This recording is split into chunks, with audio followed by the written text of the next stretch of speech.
FCC Commissioner Jeffrey Starks steps down. Broadband trade groups urge immediate action on BEAD. The City of Oakland has plans for an open access broadband network.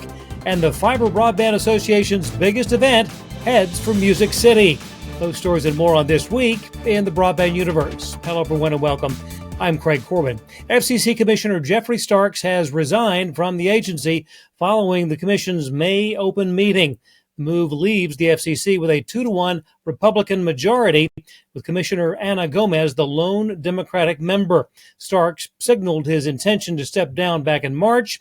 FCC Commissioners Gomez and Symington both issued statements thanking Starks for his service to the Commission. In addition, Shirley Bloomfield, CEO of NTCA, the Rural Broadband Association, expressed thanks for Commissioner Starks' leadership in raising awareness to the risks foreign actors pose to U.S. communications networks. The push to move BEAD forward without big changes received more support this week. 5 industry trade groups asked President Trump and Commerce Secretary Lutnick to get the BEAD program back on track. The letter was signed by leaders of U.S. Telecom, NTCA, the National Rural Electric Cooperative Association, the Telecommunications Industry Association, and WTA, advocates for rural broadband.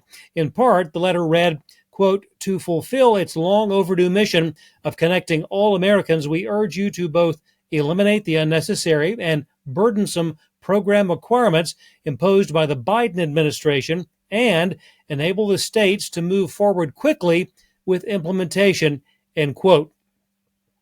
Washington State Broadband Office has closed round 2 BEAD application window after receiving 202 applications for project areas not awarded in round 1. 70% of BEAD eligible project areas had at least one bid, more than 30%, 2 or more bids. Round 3 dates will be announced by the Washington State Broadband Office following release of revised BEAD guidance from the NTIA. In other news, Tilson Technology Management, based in Portland, Maine, has filed for Chapter 11 bankruptcy protection, a move brought on by the cancellation of a major client contract. Filings this week in the U.S. Bankruptcy Court for the District of Delaware now reveal that client as Gigapower. That's the fiber joint venture between AT&T and BlackRock. Gigapower contracted with Tilson Technology Management in 2022 to design and build fiber networks in Las Vegas, Nevada, as well as Chandler and Gilbert, Arizona. Tilson has a commitment for $37.5 million in debtor in possession financing from existing lenders and hopes to emerge from Chapter 11 sometime in the fourth quarter of this year. Fiber Connect 2025, ready to crank things up at the Gaylord Opryland in Nashville from Sunday, June 1st through the 4th. The theme, Light It Up. The Fiber Broadband Association, celebrating the industry's biggest year in fiber broadband deployment and the work of innovators, pioneers, visionaries, and critical thinkers who first envisioned a future with everyone being connected. The FCC being urged to immediately publish requirements for the agency's multilingual WEA, that's the Wireless Emergency Alert Rule, a step necessary to activate the policy unanimously approved by the FCC back in October of 2023. The joint press conference was held by Representative Nanette Berrigan of California, Carson City, California Mayor Lula Davis Holmes, along with FCC Commissioner Ana Gomez, to demand action by the Commission. The press conference held in part because of a false evacuation alert sent out to residents in Los Angeles County during the January wildfires, which resulted in widespread chaos after a technical glitch sent a county-wide warning that was intended only for a single neighborhood. Oakland City Council unanimously adopted a broadband master plan to connect up to 2,500 unserved and underserved households citywide by construction of an open-access municipal broadband network. The plan would include public-private partnerships with internet service providers.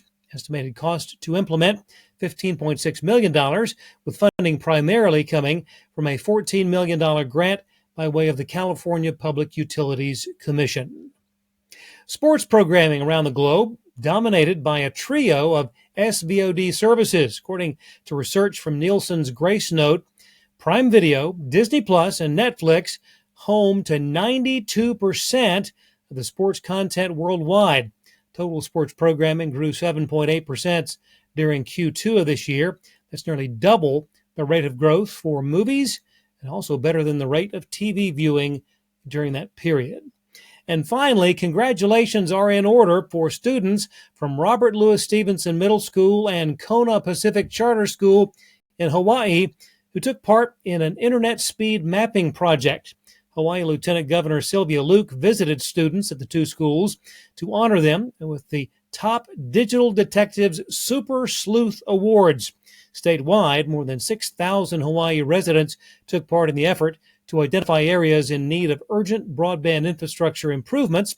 Digital Detectives was a component of the Connect Keku initiative led by Lieutenant Governor Luke in collaboration with the Hawaii Broadband and Digital Equity Office, the University of Hawaii, and the Department of Hawaiian Homelands. Congratulations again to all those students. Thanks for watching. See you next time on This Week in the Broadband Universe.